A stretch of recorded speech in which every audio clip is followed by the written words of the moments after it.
Hi guys, welcome back to my channel. మీలో ఎంతమందికి దొండకాయ ఫ్రై అంటే ఇష్టం? పర్సనలీ నాకైతే చాలా ఇష్టం. చాలా బాగుంటుంది. అండ్ దీనికి కాంబినేషన్గా రసం ఉంటుంది. రసము లేదా చారు అయితే ఇంకా సూపర్ ఉంటుంది. పర్ఫెక్ట్ కాంబినేషన్ అని చెప్పొచ్చు. కాకపోతే ఒక్కొక్కరు ఒక్కొక్క రకంగా చేస్తుంటారు. బట్ ఇది వచ్చేసరికి నా స్టైల్లో ఎలా చేశాను అని చెప్పేసి చూడండి. టేస్ట్ మాత్రం చాలా బాగుంటుంది. ఫస్ట్ అయితే మనం దొండకాయల్ని చాలా నీట్గా వాష్ చేసుకోవాలి. దానికి చాలా మట్టి ఇంకా డస్ట్ అనేది చాలా ఉంటుంది. సో అందుకని చెప్పేసి ఫస్ట్ అయితే దొండకాయలు తీసుకొని వాటర్లో వేసుకుని ఒక 1 hour పాటు అలానే ఉంచేయాలి.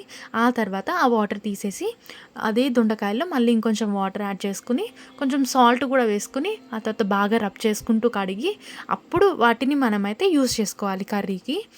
ఇలా చేయడం వల్ల దొండకాయల మీద ఆల్రెడీ ఫార్మర్స్ అయితే మందులు ఇంకా స్ప్రే చేస్తుంటారు కదా, అవి కూడా క్లీన్ అయిపోతాయి.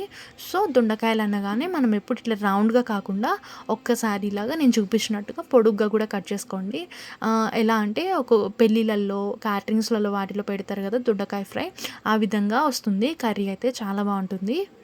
దొండకాయలు కోసుకుని పక్కన పెట్టేసుకున్న తర్వాత ఒక కడాయి పెట్టుకుని అందులో కొంచెం ఆయిల్ యాడ్ చేసుకుని తాలింపు అయితే పెట్టుకోవాలి. దానికోసం అయితే జీలకర్ర, ఆవాలు, కొంచెం అయితే మినప్పప్పు, అలానే కొన్ని పల్లీలు, మీకు ఇష్టం ఉంటే పల్లీలు యాడ్ చేసుకోవచ్చు, లేదంటే స్కిప్ చేసుకోవచ్చు. అవి కూడా వేసిన తర్వాత ఒక 2 minutes పాటు బాగా ఫ్రై చేసుకోవాలి. పల్లీలు కొంచెము బ్రౌన్ షేడ్లో వరకు ఫ్రై అయిపోతే సరిపోతుంది. ఆ తర్వాత మనము దంచి పెట్టుకున్న వెల్లుల్లి అయితే ఇందులో యాడ్ చేసుకుని ఫ్రై చేసుకోవాలి. ఆ తర్వాత 4-5 ఎండుమిర్చి, అలానే కొంచెం కరివేపాకు వేసుకుని ఫ్రై చేసుకున్న తర్వాత మనం కట్ చేసుకుని పెట్టుకున్న దొండకాయలు కూడా ఇందులో యాడ్ చేసుకుని బాగా ఫ్రై చేసుకోవాలి. ఈ ఫ్రై అవ్వడానికి కొంచెం టైం అయితే పడుతుంది. మనం దగ్గరుండి బాగా ఫ్రై చేసుకోవాలి. తర్వాత ఇందులోనే టేస్ట్కి సరిపోయినంత సాల్ట్, అలానే పసుపు కూడా వేసుకుని ఫ్రై చేసుకోవాలి. సాల్ట్ ముందే వేయడం వల్ల దొండకాయలు అనేవి చాలా తొందరగా ఫ్రై అయిపోతాయి. సో ఫస్ట్ 2 minutes అయితే మూత పెట్టేసుకుని బాగా ఫ్రై చేసుకోవాలి. ఆ తర్వాత మూత పెట్టుకోకుండానే బాగా ఫ్రై చేసుకుంటూ ఉండాలి దగ్గరుండి.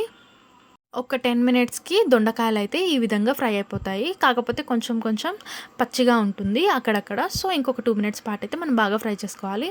ఫ్రై చేసుకున్న తర్వాత మనం సర్వ్ చేసుకోవడమే. దొండకాయ తినడం వల్ల మనకైతే జ్ఞాపక శక్తి తగ్గిపోతుంది అంటారు. అలా ఏముండదు. దొండకాయ తినడం వల్ల మనకైతే రక్తం పడుతుంది బాగా. అండ్ ఇంకా చాలా హెల్త్ బెనిఫిట్స్ అయితే ఉంటాయి. సో దొండకాయకి బెస్ట్ కాంబినేషన్ అయితే ఖచ్చితంగా చారు లేదా రసము. ఇక్కడ నేనైతే మామిడికాయ చారు ట్రై చేశాను ఫస్ట్ టైము. ఆ వీడియో కూడా నేను ఆల్రెడీ నా ఛానల్లో అప్లోడ్ చేశాను. ఖచ్చితంగా చూసేయండి. Thank you.